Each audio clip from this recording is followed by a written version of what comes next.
How you doing, YouTube? This is Gonna Restart in 67, bringing you another YouTube video. Today's YouTube video is going to be over bank failures, my take on the coming collapse, episode number 2.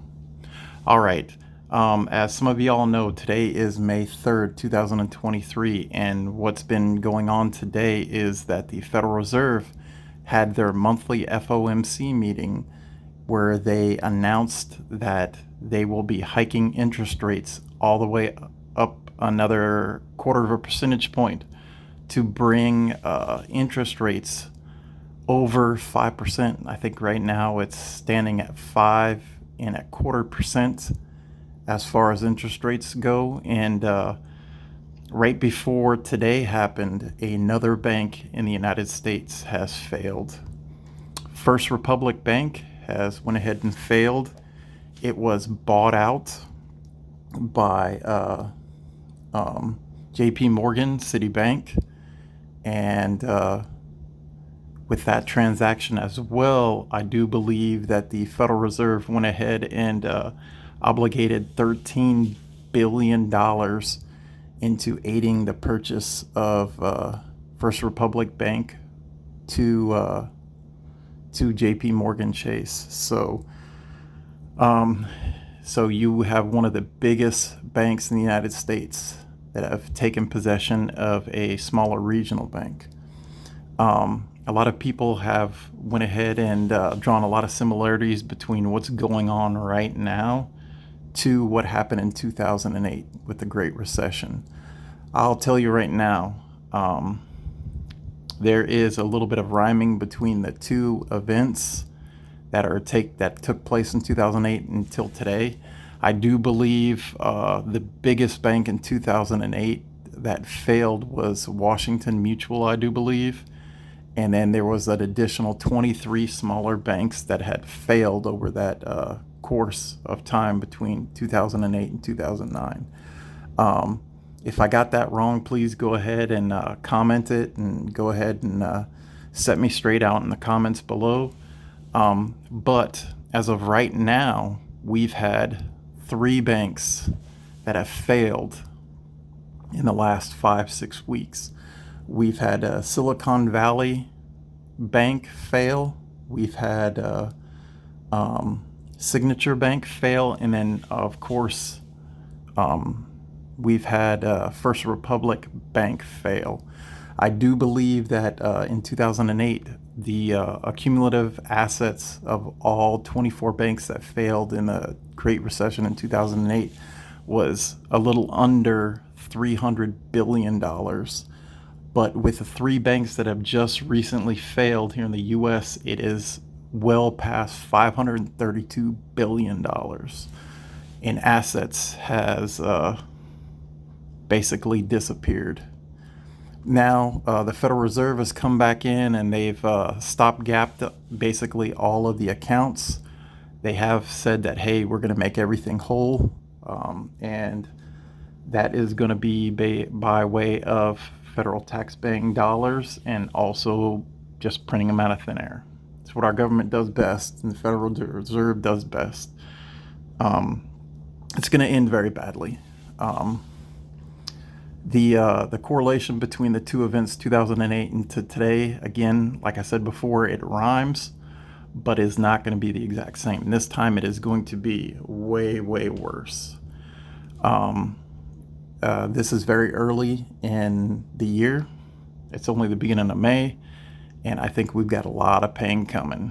I think after this interest rate hike, you are going to wind up getting more banks that fail.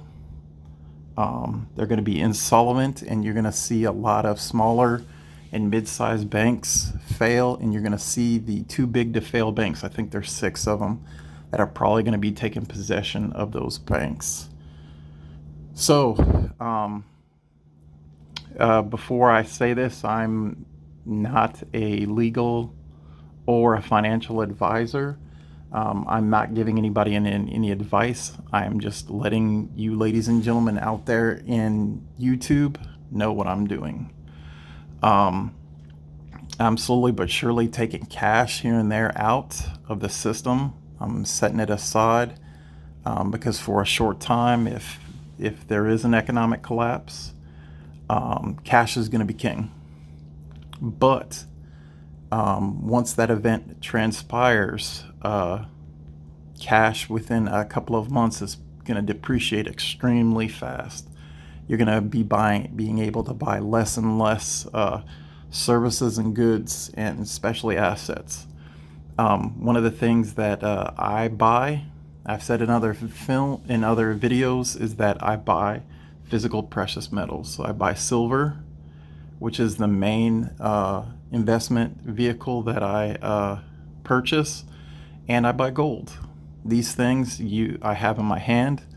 They've been money for over 5,000 years. Gold is in the Bible over 500 times. Silver's in the Bible a couple of hundred times. So it has shown that it will take you from one monetary system to the next. I go ahead and I purchase American Eagles. Here you got a American Eagle Walking Liberty. 3 fine. You got that eagle right there. And then you got Lady Liberty right there. And then, like I said, I buy physical gold. Here's a 1/4 ounce American Eagle Walking Liberty. Again, 3 9s fine.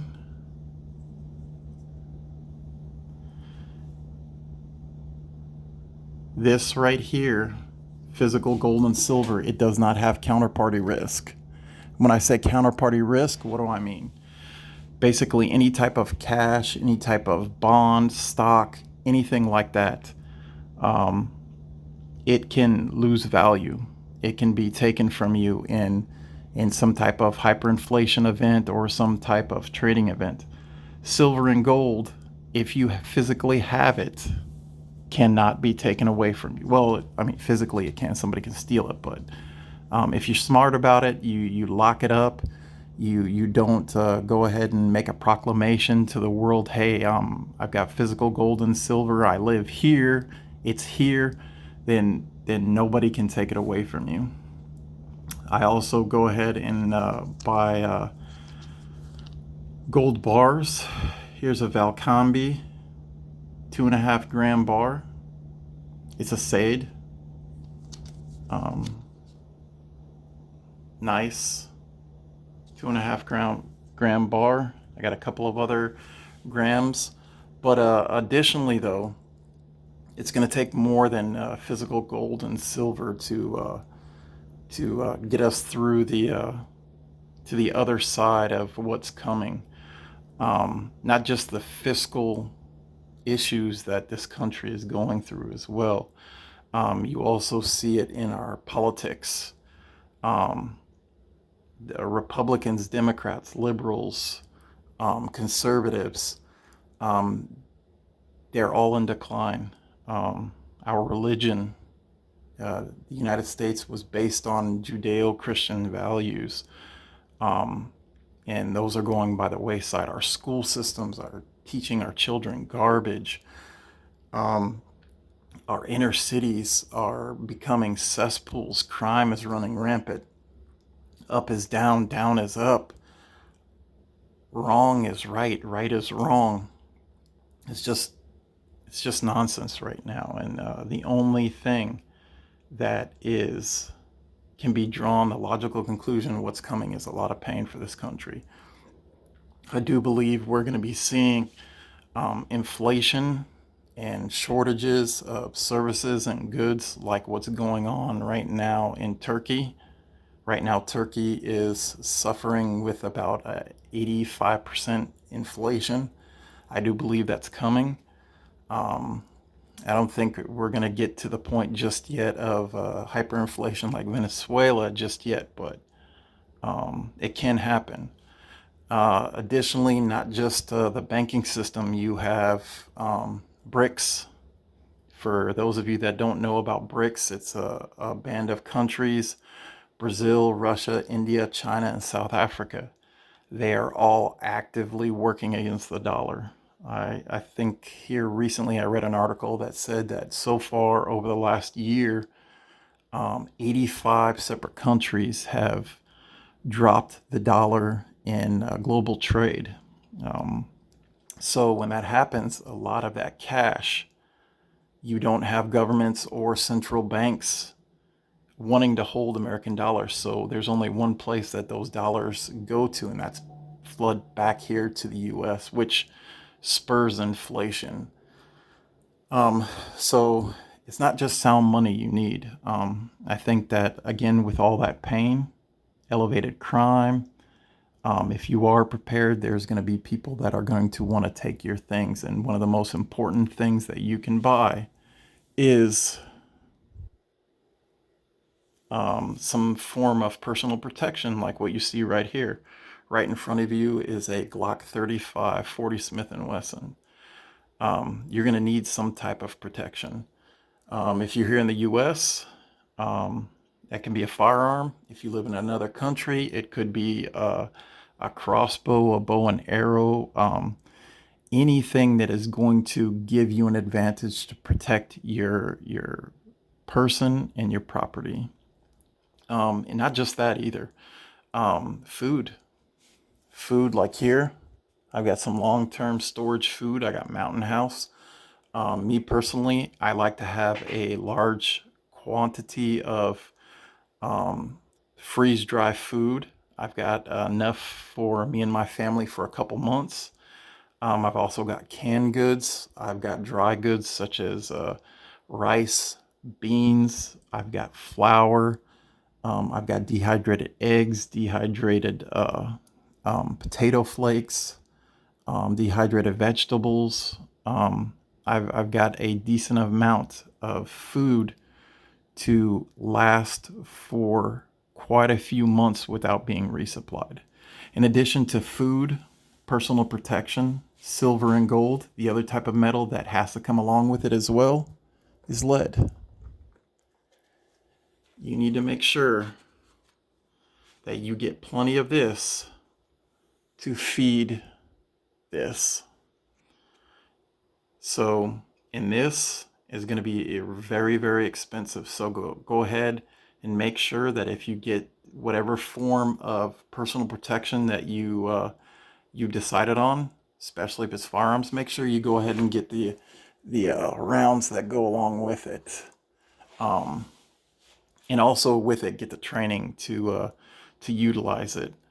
And the other very important thing that you need to make sure you do is to be able to get water and to purify water. I live in North Florida, and Florida has a lot of rain, but on top of that, where I specifically live, I have a well pump that is drilled all the way down about 400 feet, and I can go ahead and use my 7,250 watt gasoline generator to run it, pull water, and then I can filter it with this Sawyer Mini right here. This Sawyer Mini is good for about 100,000 gallons. I've got a couple of those. I've got some other filtration systems. I've got life straws for individual people if they need it. And then I have a rain catchment system that I've got hooked up here to my house. Because again, this is Florida and it rains a lot. So, but at the end of the day, I've got everything covered. I've got personal protection that I can go ahead and, I have a method to go ahead and protect my person, my family, and my property. I've got food that I've stored to get me through extended periods of time to where food is unavailable. I've got the ability to collect and purify water through my water filters and my well pump, and that's powered by my gasoline generator. And I've got the ability to purchase goods and services with real money, physical gold and silver. And on top of that, I've also got skills as well. I'm a retired Marine, like I said in numerous videos. I was a motor transport mechanic for 21 years, so I've got a skill set when it comes to vehicles, when it comes to generators, lawnmowers, anything that runs, I can go ahead and take it apart and fix it. So I've got that skill set. In addition to the normal stuff that us men, need to learn. I was born and raised that men need to be they need to be able to fix things. They need to be able to do repairs, things like that. And I really take that to heart. So, but yeah, YouTube, things are about to get hairy. And if you have not invested in your personal protection of your person, your family, and your property, you haven't put aside some food, the ability to collect water and filter it, and the ability to purchase goods and services with sound money, everything I have here, then you're kind of behind the power curve. I'm very, very wary of what is to come, but at the same time, I'm not afraid. I've prepared. I've seen it coming. I've taken steps to prepare myself mentally, my family mentally and physically, and then also put back the things that I'm going to need to be able to survive the hardships that are going to be coming here in America. Hopefully this video will help some of my fellow YouTubers to see that those events are coming, and hopefully it aids you in to kind of lighten a fire underneath you to ensure that your family is prepared as well. All right, YouTube, it's gone on kind of long enough. Go ahead and if you like this content, please go ahead and subscribe to my channel, hit that like button, and go ahead and comment. Tell me what you like, what you don't like, and I'll go ahead and see you later, YouTube. This is Gonna Restart in 67. I'm out.